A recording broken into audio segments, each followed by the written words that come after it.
So hello students, welcome back to this YouTube channel let's learn with Rajni sir classes. तो कैसे हैं आप सभी? मस्त और बढ़िया होंगे। आज के एक नए लेक्चर में आपका बहुत बहुत स्वागत है और काफी इंटरेस्टिंग टॉपिक स्टार्ट करने वाले हैं मेरे भाई, क्लासिफिकेशन ऑफ बेसिस। हम लोग बेसिस की क्लासिफिकेशन करेंगे, एक एक करके मैं आपको दो तीन चीजों पे बताने वाला हूं, किस किस चीजों पे डिपेंडेंस अगर हम होती है। पहली बात मेरी भाई, डिपेंडिंग ऑन स्ट्रेंथ। स्ट्रेंथ के बेसिस पे अगर हम देखें तो दो तरीके के आपके बेस होंगे। अगर स्ट्रेंथ पे डिपेंडेंट अगर बेस देखा जाए मेरे भाई, स्ट्रेंथ पे डिपेंडेंट बेस देखा जाए तो दो तरीके के हो सकता है, वो बेस स्ट्रांग हो सकता है बेस वो वीक हो। Sir what is the main difference between strong base and weak base? Sir बहुत अच्छी बात आपने कहा कि डिपेंडिंग ऑन स्ट्रेंथ, स्ट्रेंथ के डिपेंडिंग पे अगर देखा जाए तो सर ठीक है, स्ट्रेंथ की अगर आपने बात किया तो हो सकता है कोई किसी बेस की स्ट्रेंथ जो है ज्यादा हो, किसी बेस की स्ट्रेंथ जो है कम हो। दैट मीन्स कोई बेस ना स्ट्रांग होगा एंड कोई क्या होगा, वीक होगा। कोई स्ट्रांग होगा और कोई वीक होगा। सर मेन डिफरेंस बताइए ना, बार बार क्या स्ट्रांग वीक कर रहा है? अरे रुक जाओ भाई, देखो स्ट्रांग और वीक में यही डिफरेंस है, जो बेसेस कंप्लीटली डिसोसिएट होते हैं, जो बेसेस कंप्लीटली डिसोसिएट होते हैं and produce large amount of ions, that means hydroxide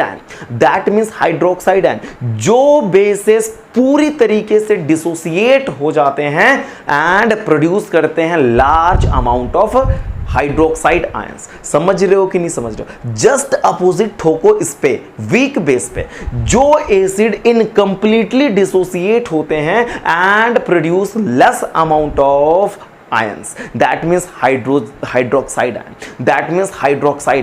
जो लेस अमाउंट में हाइड्रोक्साइड आयन देगा ना मेरे भाई,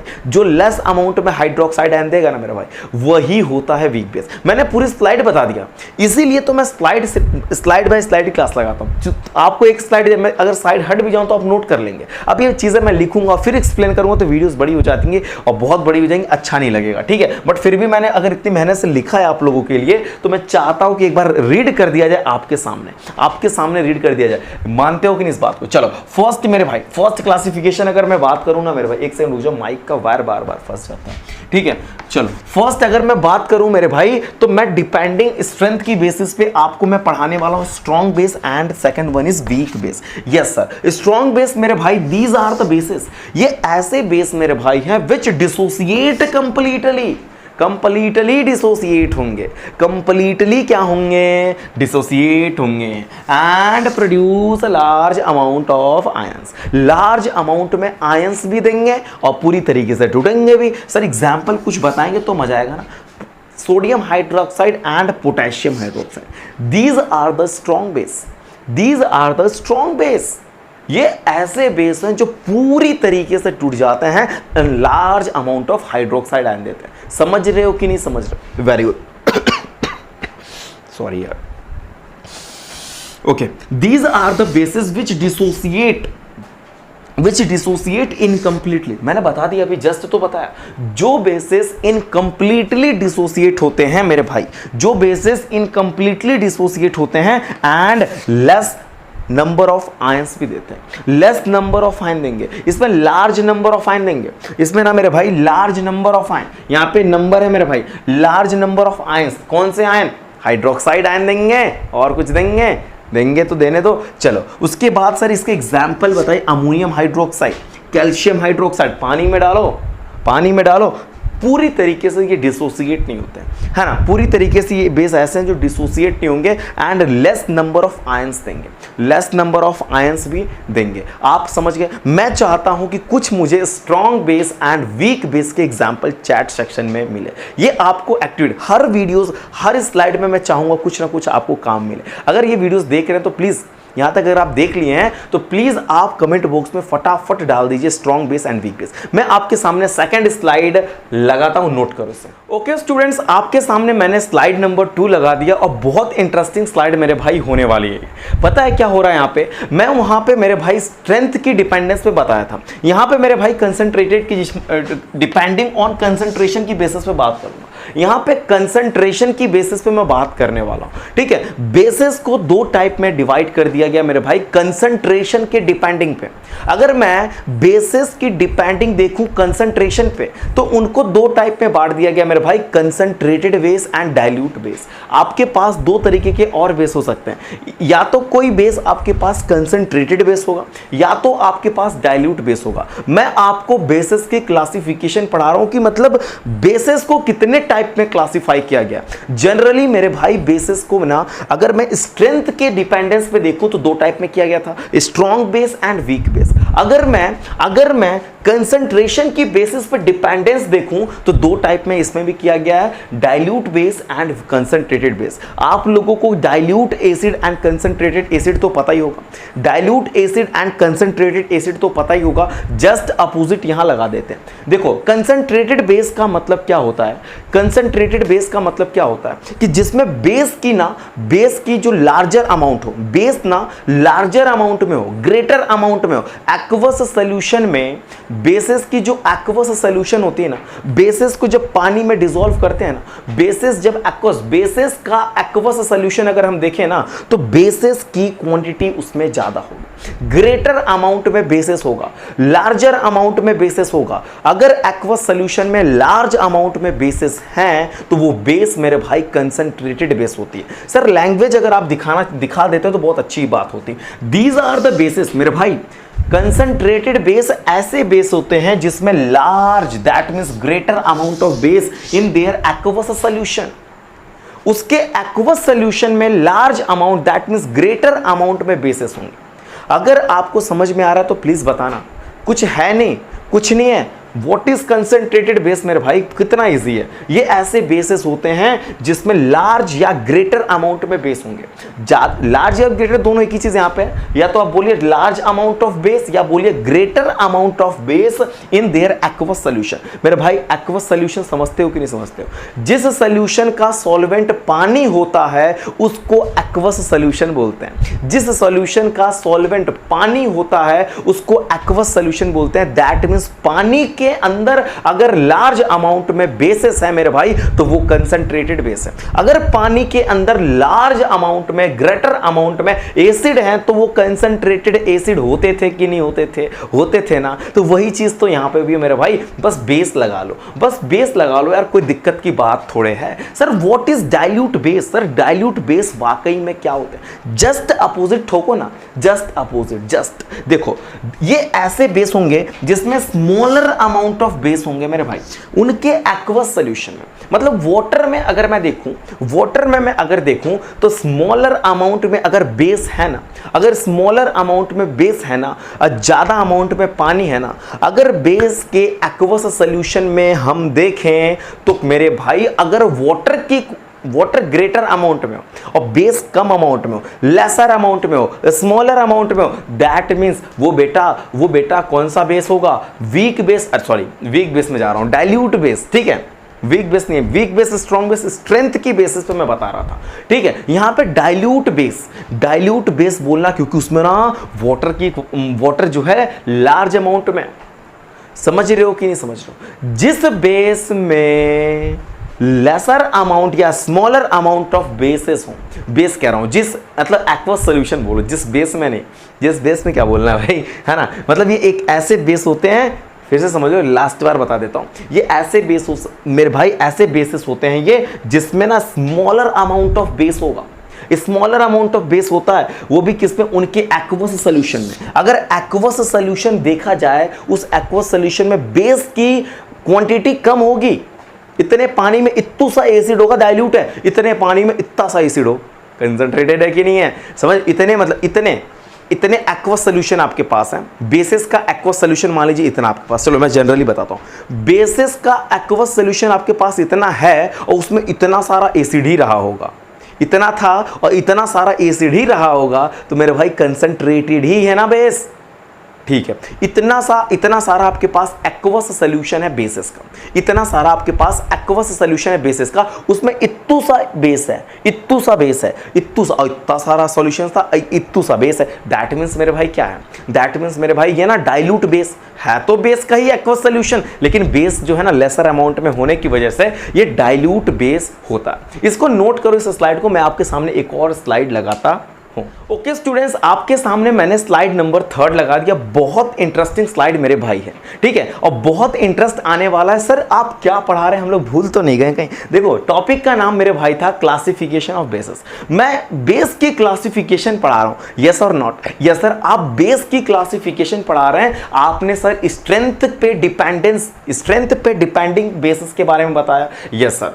अगर स्ट्रेंथ पे डिपेंड होता है ना बेसिस, तो दो तरीके के होंगे, या तो मेरे भाई वो बेस स्ट्रांग होगा या तो वीक होगा, छोड़ दो। अब फिर उसके बाद मैंने आपको क्या बताया, एक तो स्ट्रेंथ की बेसिस पे मैंने बात कर लिया, कंसंट्रेशन की टर्म में भी मेरे भाई बात किया आपसे कि अगर हम लोग डिपेंडिंग ऑन कंसंट्रेशन पे देखें तो दो तरीके के बेस होते हैं, या तो बेस मेरे भाई कंसंट्रेटेड होगा या तो डाइल्यूट होगा। लेकिन मेरे भाई इस बार मैं आपको बताने वाला हूं कुछ नया बताने जा रहा हूं, मजा आएगा। Depending on acidity. सर आप क्या पढ़ाने जा रहे हो? मैं बेसिस की क्लासिफिकेशन पढ़ाने में थर्ड सीरीज चालू किया मैंने भाई इफेक्ट पढ़ाना स्टार्ट किया आपको, डिपेंडिंग ऑन एसिडिटी। सर वाकई में एसिडिटी क्या? हम तो आपसे एक दिन क्लास किए थे, सुने थे डिपेंडिंग ऑन बेसिसिटी, लेकिन आज तो आप सीधा ही उल्टा ही बोल रहे हो, डिपेंडिंग ऑन एसिडिटी। सर सबसे पहली बात तो ये कि बेसिस की जो एसिडिटी होती है ना वो क्या है, सबसे पहले ये बताइए। अगर मैं आपको एक चीज यहां पे अंडरलाइन कर दूं, एसिडिटी ऑफ बेस का मतलब वाकई में होता क्या है? एसिडिटी ऑफ बेस का मेरे भाई मतलब यह है कि कोई एक मॉलिक्यूल, बेसिस का कोई एक मॉलिक्यूल कितने हाइड्रोक्साइड आयन को रिप्लेसेबल कर सकता है। मेरे बात को समझो कि कोई बेस है ना आपके पास, कोई बेस होगा आपके पास, और वो बेस में से कितने हाइड्रोक्साइड आयन रिप्लेसेबल हैं, वो मेरे भाई उस बेस की एसिडिटी है। एक बार लैंग्वेज देखो, एसिडिटी ऑफ बेस में be defined as number of replaceable hydroxide ion present in one molecule of base. Bases के एक मॉलिक्यूल से कितने हाइड्रोक्साइड आयन रिप्लेसेबल है मेरे भाई, वही बेस की एसिडिटी होती है मेरे भाई। एसिडिटी ऑफ बेस में be defined as number of replaceable hydroxide ion. एक मॉलिक्यूल, बेस के एक मॉलिक्यूल से कितने हाइड्रोक्साइड आयन रिप्लेसेबल हो। रिप्लेसेबल का मतलब मेरे भाई उसको वहां से हटाया जा सके। दैट मींस अगर किसी बेस से एक हाइड्रोक्साइड आयन को रिप्लेस कर सके, एक मॉलिक्यूल, बेस के एक मॉलिक्यूल से एक हाइड्रोक्साइड आयन अगर रिप्लेसेबल है तो हम उसे बोलते हैं मोनोएसिडिक बेसिस। मोनोएसिडिक बेसिस कुछ नहीं होता है। मोनोएसिडिक बेसिस मेरे भाई ऐसे बेसिस होते हैं, मोनोएसिडिक बेसिस ऐसे बेसिस होते हैं जो एक मॉलिक्यूल बेस से एक हाइड्रोक्साइड आयन को रिप्लेसेबल करे, एक हाइड्रोक्साइड आयन को रिप्लेसेबल करे इन वन मॉलिक्यूल ऑफ बेस। समझ रहे हो कि नहीं समझ रहे हो? सर डाई एसिडिक बेसिस क्या होते हैं? सर डाई एसिडिक बेसिस क्या होते हैं? एक मॉलिक्यूल होगा, बेसिस के एक मॉलिक्यूल से दो हाइड्रोक्साइड आयन रिप्लेसेबल हो। दो हाइड्रोक्साइड आयन अगर रिप्लेसेबल होंगे ना एक बेसिस से, मेरे भाई एग्जांपल की अगर मैं बात करूं ना, कैल्शियम हाइड्रोक्साइड, दैट मींस ना Ca double positive and 2H negative होगा कि नहीं होगा? 2OH नेगेटिव होगा कि नहीं होगा? 2OH नेगेटिव होगा मेरे भाई। Ca double positive and 2OH negative, दो हाइड्रोक्साइड एंड रिप्लेसेबल है कि नहीं है? डाई एसिडिक बेसिस है मेरे भाई। मैग्नीशियम हाइड्रोक्साइड में Mg double positive and 2OH negative होगा कि नहीं होगा? इसमें अगर मैं देखूं Mg डबल पॉजिटिव है एंड 2OH नेगेटिव मिलेगा कि नहीं? दो हाइड्रोक्साइड आयन अगर रिप्लेसेबल है किसी बेसिस से तो मेरे भाई डाई एसिडिक बेसिस का वो एग्जांपल है, डाई एसिडिक बेस है वो। अगर सर ट्राई एसिडिक बेसिस की मैं बात करूं तो अब तो आप समझ गए होंगे कि ट्राई एसिडिक बेसिस में क्या होगा। एक मॉलिक्यूल होगा किसी बेस का, कोई बेस जिसके एक मॉलिक्यूल से 3 हाइड्रोजन आयन रिप्लेसेबल हो।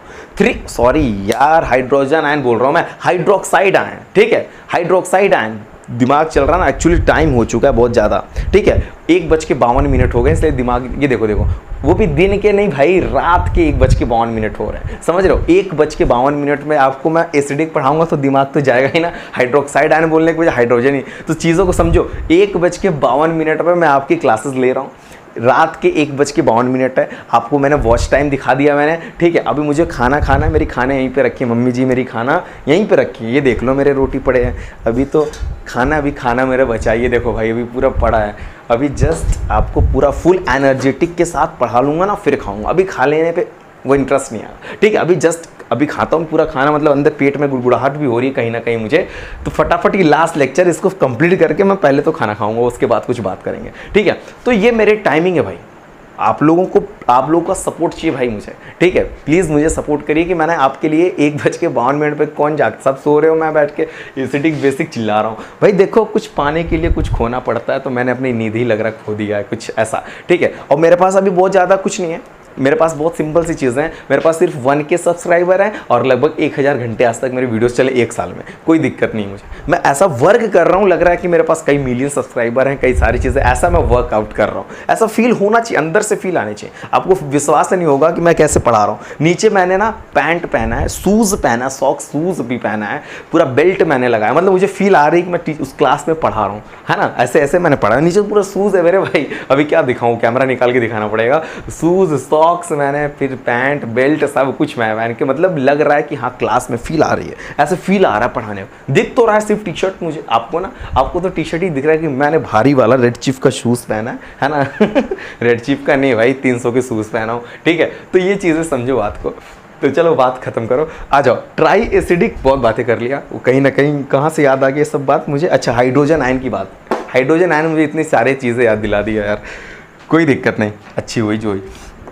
सर आप बता रहे थे try acidic basis, sir try acidic basis क्या होते हैं वाकई में, ये बता दो। देखो एक बेस का एक मॉलिक्यूल, बेस के एक मॉलिक्यूल से 3 हाइड्रोक्साइड आयन रिप्लेसेबल हो, 3 हाइड्रोक्साइड आयन अगर रिप्लेसेबल होंगे तो ट्राई एसिडिक बेसिस होगा, ट्राई एसिडिक बेसिस होगा। एग्जांपल की मैं बात करूं ना मेरे भाई, aluminium hydroxide, aluminium hydroxide Al triple positive and 3OH negative, Al triple positive and 3OH negative मेरे भाई, अगर मैं लिख दूं ना तो बड़ी अच्छी बात होगी, है ना, कहोगे यस सर लिख दीजिए। OH पे -3 होगा कि नहीं, यहाँ पे मेरे भाई 3 OH पे -1, ठीक है, समझ रहे हो। अब तो खाना ही खाना पड़ेगा, देख रहे दिमाग कहाँ चल रहा है। 3OH नेगेटिव, ठीक है, अभी बस खा लेता हूँ भाई जल्दी से, एक लाइन कंप्लीट हो जाए। 3OH नेगेटिव, 3 हाइड्रोक्साइड आयन मिल रहा है कि नहीं, वही सेम टू सेम मेरे भाई, कॉपी पेस्ट मार लो, यहाँ पे भी copy paste, Fe triple positive, yes 3OH negative होगा कि नहीं होगा। एक बेस के एक मॉलिक्यूल से 3 हाइड्रोक्साइड आयन अगर रिप्लेसेबल होंगे ना मेरे भाई, तो हम उसको ट्राई एसिडिक बेसिस बोलेंगे। अपन लोग ट्राई एसिडिक बेसिस किसे बोलते हैं, ट्राई एसिडिक बेसिस किसे बोलते हैं ये बता दो मुझे। ट्राई एसिडिक बेस का मतलब basis which contain 3 replaceable hydroxide ion पर मॉलिक्यूल। मैंने लैंग्वेज आपको दिखा नहीं, बट मैंने सारी चीजें बता दिया कि एक पर मॉलिक्यूल मतलब हर मॉलिक्यूल, हर मॉलिक्यूल मतलब एक मॉलिक्यूल, एक मॉलिक्यूल बेस के 3 हाइड्रोक्साइड आयन को रिप्लेसेबल करें, एक मॉलिक्यूल बेस का 3 हाइड्रोक्साइड आयन को रिप्लेसेबल मारता है, ट्राई एसिडिक बेस होगा वो। उसी तरह मैं बात करूं, base content 2 replaceable hydroxide, cream line को अंडरलाइन करो, क्रीम लाइन को अंडरलाइन करो, 2 replaceable hydroxide ion, 2 replaceable hydroxide ion हो पर मॉलिक्यूल, पर मॉलिक्यूल मतलब हर मॉलिक्यूल, पर मॉलिक्यूल मतलब हर मॉलिक्यूल, हर मॉलिक्यूल मतलब एक मॉलिक्यूल, एक मॉलिक्यूल बेस के एक मॉलिक्यूल से 2 हाइड्रोक्साइड आयन रिप्लेसेबल हो, रिप्लेस हो जाएं, हट जाएं, निकल जाएं, उसको बोलते हैं डाई एसिडिक बेसिस। समझ रहे हो कि नहीं समझ रहे हो, समझ रहे हो मेरे भाई। चलो उसी तरह से मैं बोल दूं, basis which contain 1 replaceable hydroxide ion, एक मॉलिक्यूल बेसिस के एक मॉलिक्यूल से एक हाइड्रोक्साइड आयन का अगर रिप्लेसेबल होगा मेरे भाई, तो अपन लोग उसे बोलते हैं बेसिस के एक मॉलिक्यूल बेस से एक हाइड्रोक्साइड आयन रिप्लेस हो, एक मॉलिक्यूल बेस होगा, NaOH एग्जाम्पल ले लो मेरे भाई, NaOH ले लो, KOH ले लो, K positive, yes, OH negative. एक हाइड्रोक्साइड आयन मिल रहा है कि नहीं मिल रहा है? मिल रहा है ना। एक हाइड्रोक्साइड आयन रिप्लेसेबल होगा तो मोनो एसिडिक बेस, अगर दो होगा, अगर एग्जाम्पल की ओपन करके दिखा दूं यहाँ पे, Mg double positive, 2OH negative, 2OH negative, दो हाइड्रोक्साइड आयन मिल रहा है कि नहीं मिल रहा है? दो हाइड्रोक्साइड आयन अगर मिलता है ना मेरे भाई, दो हाइड्रोक्साइड आयन मिलता है तो अपन लोग उसको डाई एसिडिक बेसिस बोलते हैं, अपन लोग उसे बोलते हैं डाई एसिडिक बेस। ये नोट कर लेना मेरे भाई, डाउनलोड कर लो दिमाग में, बैठा लो, घुसा लो दिमाग में। अगर चीजें समझ में डाउट रह जाते हैं, मैं चाहता हूं ना, मैं ये चाहता हूं कि mono basic, di basic, tri basic, mono acidic base, di acidic base, tri acidic bases के 2 एग्जाम्पल मुझे और चाहिए। आप सिर्फ जब सपोर्ट के साथ साथ ये भी चाहिए कि होम एक्टिविटी तो मैं आपको दूंगा जरूर, चाहे सर्च करके लाओ, चाहे अपनी किताब में से ढूंढो, कहीं से निकालो, एग्जाम्पल डालो, एग्जाम्पल डालो। अगर नहीं आ रहा तो फिर भी बताओ मुझे, मैं उसका इलाज करूंगा ना, मैं इसका इलाज करूंगा, फिर मैं कमेंट बॉक्स में मैं खुद ही दूंगा भाई एग्जाम्पल, भरे पड़े एग्जाम्पल अपन के पास, ठीक है। आपको नहीं आएगा तो फिर बताना, मैं कुछ एक्टिविटी तो दूंगा आपको, ठीक है। इसको करके डालो इसमें। अभी फिलहाल के लिए अगर आपको ये चीजें समझ में आई हो, पूरी होल क्लासिफिकेशन ऑफ बेसिस आई हो, तो प्लीज चैनल को लाइक, सब्सक्राइब, शेयर जरूर करना। And thank you for watching this video.